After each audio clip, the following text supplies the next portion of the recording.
Share করব তোমাদের সাথে কাতলা মাছের রেজালা, যেটা অনুষ্ঠান বাড়ির মতোই খেতে হবে। তো প্রথমেই কাতলা মাছ দিয়ে নিয়েছি, নুন, লেবু রস আর গোলমরিচ দিয়ে মাখিয়ে রেখে দেবো 15 মিনিট। একটা মশলা রেডি করে নেব, কাজু বাদাম পোস্ত দিয়ে পেস্ট করে, তারপর 3 চামচ টক দই দিয়ে মিহি পেস্ট করে রেডি করে রাখবো। কড়াতে সাদা তেল দিয়ে মাছগুলো হালকা করে ভেজে তুলে নেব। তারপর ওই তেলের মধ্যেই কিছু বেরেস্তা ভেজে নেব। দেখো হয়ে গেছে, এবার তুলে নিয়েছি। সেই তেলের মধ্যে শুকনো লঙ্কা আর গোটা গরম মশলা ফোড়ন দিয়ে নাড়িয়ে দিয়ে দেবো পেঁয়াজ বাটা। ভালো করে ভেজে নিয়ে আদা, কাঁচা লঙ্কা, রসুন বাটা দিয়ে দেবো।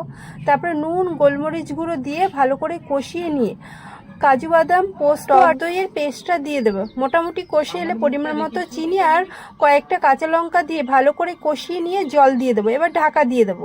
যখন ঝোলটা ফুটে উঠবে একে একে করে মাছগুলো ছেড়ে দেবো। এরপর উপর দিয়ে দিয়ে দেবো বেরেস্তা দিয়ে এবার ঢাকা দিয়ে রেখে দেবো 5 মিনিট। 5 মিনিট হয়ে গেছে। উপর দিয়ে গরম মশলা আর ঘি দিয়ে এবার চাপা দিয়ে রেখে দেবো 2 মিনিট, গ্যাস বন্ধ করে। এবার পরিবেশন। উপর দিয়ে